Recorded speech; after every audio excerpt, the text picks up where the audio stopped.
A gente conversa agora com o capitão Roberto Farina, ele é diretor de comunicação da Defesa Civil de São Paulo. Alô, Roberto, muito obrigado pela sua presença virtual aqui. Já podemos afirmar que foi uma ação criminosa coordenada? Como é que estão aí as investigações dos incêndios? Ô, Cazé, boa tarde, prazer falar com você. Bom, Cazé, nós temos que as causas principais da ignição de foco de incêndio, 90% são da mão humana, né? Então, a grande maioria das vezes que nós temos o foco de incêndio, o início começa pela mão humana. Mas nós temos três eixos de ignição ocasionados pela mão humana, que são a intenção criminosa, é quando a pessoa ela quer cometer o crime por algum motivo, seja para prejudicar, para gerar prejuízo financeiro ou por algum motivo, como por exemplo também soltura de balões, que é crime e a pessoa assume a responsabilidade, né, assume o risco de realizar esse crime. A intenção não criminosa, que é quando a pessoa tem a intenção de colocar fogo, mas ela não quer cometer o crime. Ela quer limpar ali o terreno, quer fazer a queima controlada, quer também colocar fogo em lixo para acabar com o lixo mais rápido. E nós temos a acidental. A acidental é quando uma pessoa pega a bituca de cigarro, joga ali perto de uma vegetação que está seca, joga o lixo no lugar errado, e aí, por exemplo, tem uma garrafa, um alumínio, e vem a refração do sol e gera a ignição através disso. Então, dessas três situações, nós podemos ter o foco inicial do incêndio, a ignição. E o cenário que nós estamos passando no estado de São Paulo, não só no estado de São Paulo, viu, Cazé? No Brasil como um todo, porque nós estamos sofrendo também uma grande seca na Amazônia, que ela traz uma umidade para o estado de São Paulo, e essa umidade não está sendo eficiente. Então, ela prejudica o Pantanal, o ecossistema do Pantanal, e também está prejudicando o nosso noroeste e oeste paulista. Além, lógico, da umidade relativa do ar baixa, temperaturas elevadas, vegetação seca, falta de chuva. Então, é um cenário propício para a potencialização dos incêndios, se ajunta, né, com essas causas, que são as três, então a gente tem foco de incêndio. Então, isso leva a uma situação crítica, como nós vimos na semana passada. Mais de 3 mil focos de incêndio, o epicentro de uma crise sendo principalmente Ribeirão Preto, né? São Simão, o senhor Gabriel comentou, inclusive hoje teve focos de incêndio de novo em São Simão. Mas esse período, como você perguntou, agosto é um período que é de incêndio, é um período que é de incêndio de junho a final de setembro, começo de outubro. Então, nós já nos preparamos, já mobilizamos as equipes nesse período, porque é um período mais seco, é um período de estiagem no estado de São Paulo, é um período que chove menos. Então, há uma preparação do estado. Mas esse crime que aconteceu, ou não, ou intencional e não criminoso, ou acidental, no estado de São Paulo na semana passada, ele foi um dos mais um cenário, né, de crise das mais graves que o estado de São Paulo já passou, viu, Casal?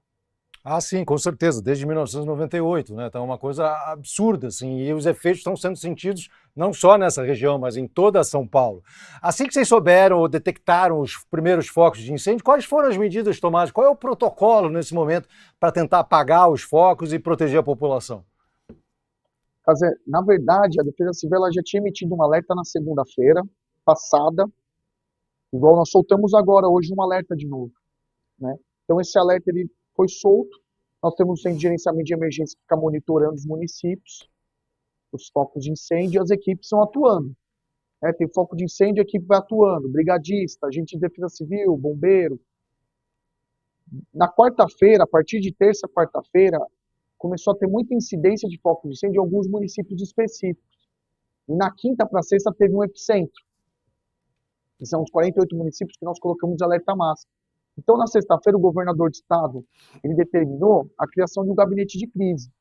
Envolveu várias agências que vieram no Centro de Gerenciamento de Emergências para poder, de forma coordenada, montar um plano de resposta bem rápido e maior do que já estava acontecendo. Então, na sexta-feira, nós já tínhamos 7 mil pessoas a mais mobilizadas para poder atuar nas regiões. E aí, aqui no gabinete de crise, ele leva né, em consideração as regiões que estão mais afetadas.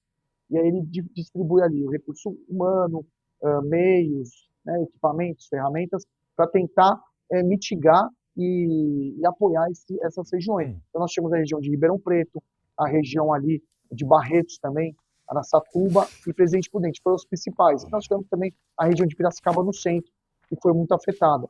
Então, com isso, foram várias frentes que nós tivemos no estado de São Paulo para tentar atuar.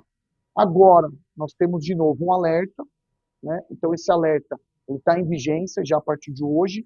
Por quê? Porque o cenário, de novo, está se mostrando propício para potencialização de incêndio. Não significa que vai ter um incêndio, mas ele está propício.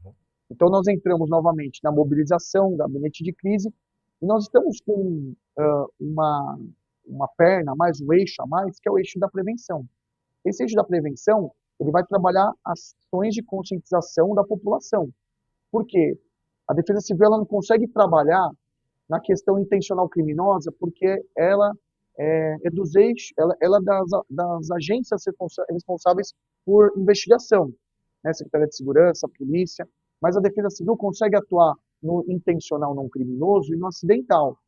Então nós acreditamos que se a população estiver consciente desse momento crítico, de não cometer essas ações, de colocar fogo, de mexer com fogo nesse momento crítico, e também se preocupar com esses hábitos simples, de trocar de cigarro, entre outros, nós poderemos diminuir esses focos de incêndio, a incidência de focos de incêndio. Roberto, qual deve ser a postura do cidadão ou da cidadã que eventualmente vê ou avistar um foco de incêndio ou até mesmo ver alguém colocando fogo? Assim? O que deve ser feito? Perfeito, Cazé. Primeiro que é importantíssimo que as pessoas elas ajam. Em qual sentido? Viu uma pessoa colocando fogo de forma irregular, ligue para a Polícia Militar 190 ou denuncie de forma sigilosa pelo 181. É importantíssimo esse trabalho. Se caso elas identificarem o foco de incêndio acontecendo e não há ainda equipes trabalhando, ligue para a Defesa Civil através do número 99 ou para o Corpo de Bombeiros 93. O trabalho da população, juntamente conosco, vai ser fundamental. Ou para a gente identificar o foco de incêndio e poder atuar, ou para as agências responsáveis conseguirem prender se caso for uma ação criminosa. E também elas orientarem e conversarem com seus familiares para que nesse momento crítico de alerta da Defesa Civil não utilizem fogo para nenhuma situação. Ok, Roberto, muito obrigado pela sua participação e boa sorte no combate. Obrigado, Casé. Um forte abraço. Um abraço.